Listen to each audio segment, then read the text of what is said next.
You are welcome to East African's Gym. What a safari paradise. And of course, I'm the first Kenyan American to be president of the United States. Yes, actually, today we are in Kenya.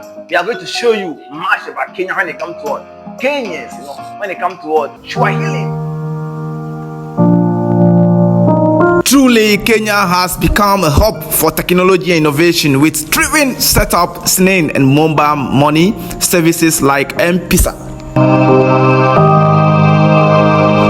Kenya's development plan aims to transform the country into a middle-income country by 2030. Yes, today we are in what? Jomo Kenyatta's hut.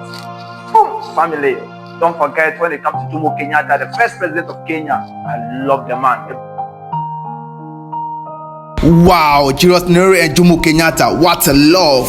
We miss them, When they talk about independence in Africa, whether no matter Ghana, no matter Uganda, Gambia, Zambia, Mozambique, Zimbabwe, you can't forget Kwame Nkrumah, you can't forget Jomo Kenyatta, you can't forget Padma, you can't forget, here Selassie, talking about Thomas Sankara, talking about, Patrice Lumumba, David Dako.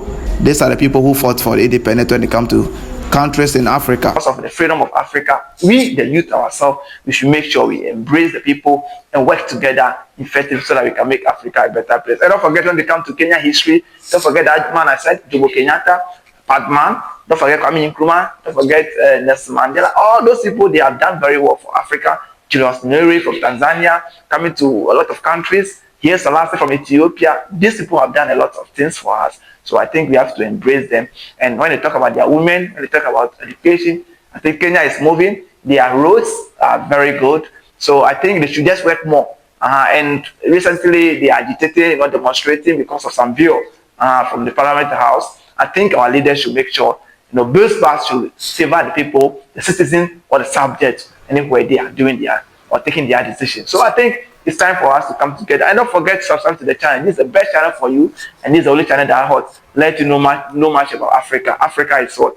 One, and we are all one people. Let's come together. Anywhere you're watching us from, no matter where you're from, America, you're from Kenya, you're from Uganda, you're from Burkina Faso, Tanzania, Zambia, Gambia, coming to what? UK, coming to Germany, coming to what? Trinidad, coming to Jamaica, coming to Canada. I love everyone watching our channel, especially those using the TV to watch our channel. One love to you. Let's continue to share the videos. Let's continue to subscribe to the channel so that we can be able to make Africa a better place. And don't forget, you can invite us anywhere, wedding, funeral, excursion, anything at all. One Africa TV will be ready to escort your tour and make your history known to the world. Another one. Another one. Yes. Where it. Where it for me, okay? Go and eat for me. Where it. Boy. Where it.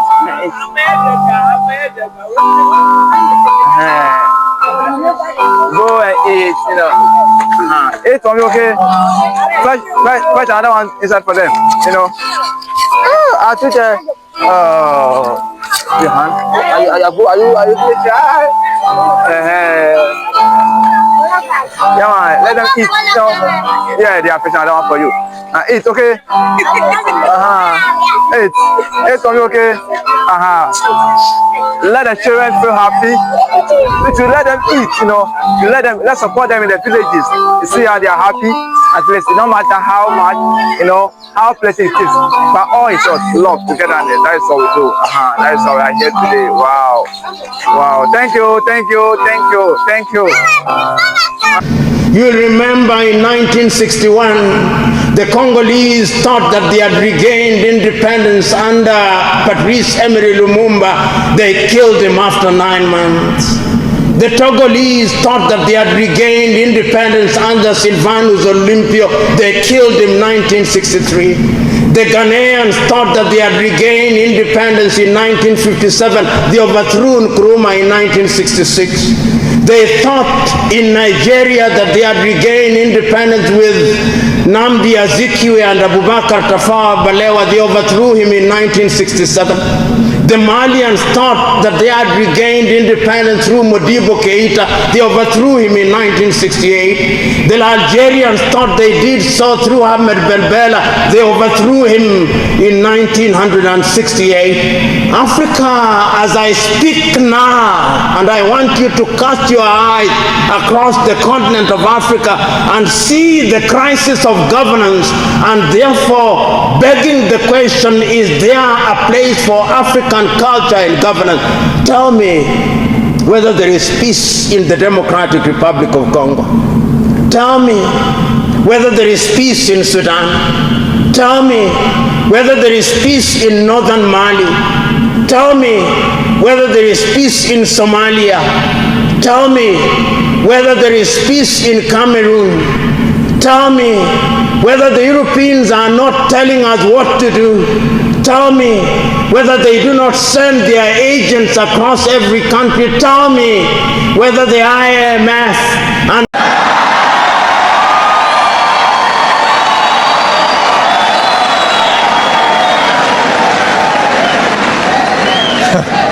That goes without saying. I love you back. Serious. And therefore, I would like to make the following statement.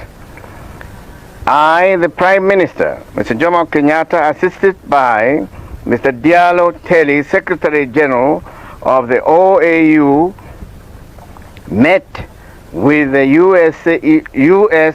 Ambassador, Mr. William Atwood, in the Gatundu residence of the Prime Minister, Mr. Jomo Kenyatta, to start talks pending the arrival of Mr. Thomas Kanza in Nairobi. The purpose of these talks is to explore all possible means to save the lives of civilian population, including all foreigners in Stanleyville, and to avoid any actions which might prejudice our effort. In the meantime, the chairman of the OAU Ad Hoc Commission on the Congo, Mr. Jomo Kenyatta, appeals strongly to all parties involved in the Congo to cease hostility. Now that's a short message which we have issued on the Congo.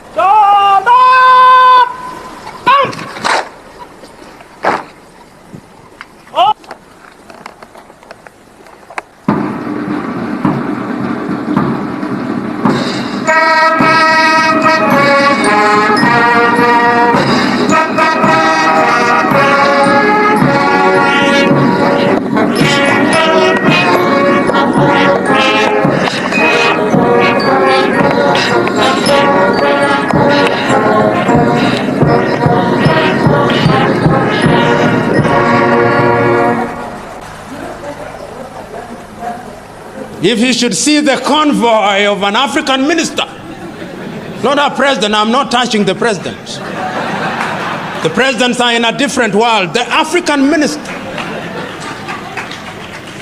The African minister will never queue. Oh, he's anathemic. Oh, the African minister is a demigod. Oh, Africa.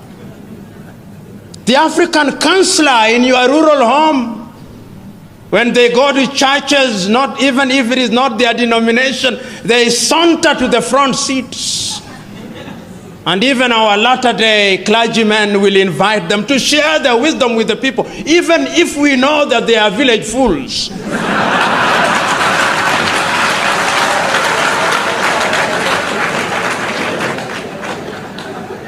If there is anything that we must learn from Western Europe, is that they have gone through enough problems and they are capable of organizing and remind us that interference in Africa started with slavery.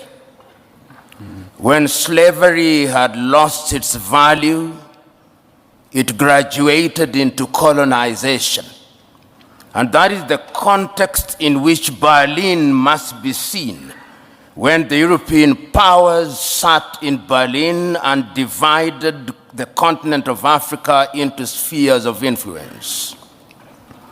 When colonization had lost its luster through a combination of certain realities and agitation from the continent, we regained our independence. But as John Henry Clark, that great African-American, said, we regained independence by mimicking European governance systems. And he rightly says, no African country will ever succeed on the basis of those systems. After that, the neo-colonial project was instituted. And all of us will remember Kwame Nkrumah's book, Neo-Colonialism, the Last Stage of Imperialism. And he there says, the most dangerous. We are now in a neo-colonial stage when the European powers are at their most diabolical, when the Americans are at their most diabolical. And it's not lost on me that they'll be meeting in Hiroshima next week as the G7. And how do they interfere? They interfere militarily. They ensure that you in the military are trained in Sandhurst, are trained in West Point, so they affect your mind. They interfere diplomatically, sometimes through gunboat diplomacy, and that is why you see sometimes your typical European ambassador treats our heads of states in a condescending manner. They interfere through institutions such as the IMF and the World Bank. They interfere by ensuring that our economic infrastructure is beholden to theirs through dollarization. They interfere through education. They interfere by influencing our processes, by lending us advisors who tell us what to do.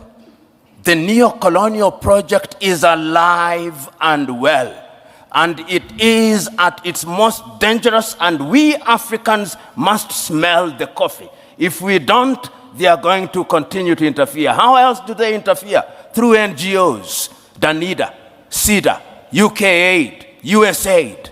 These are Trojan horses that are introduced into our countries for the purpose of influencing our processes. And they infiltrate our institutions. Right now, if you look at the African Development Bank, look at the shareholding. It's Americans, it's Germans, it's Japanese, it's the French. And the Europeans have done their bit. They also interfere through post-colonial institutions, the Commonwealth of independent nations. They are not sovereign states, former French-speaking nations. These are the instruments that they interfere through. And how do we then deal with this situation? We Africans must now begin to recognize, and this was recognized as early as 1963, and the chair of the commission is here. They'll be celebrating 60 years in Addis Ababa, Ethiopia. And 60 years ago, on the 24th day of May, Kwame Nkrumah warned us. He said, if we are not united, they are going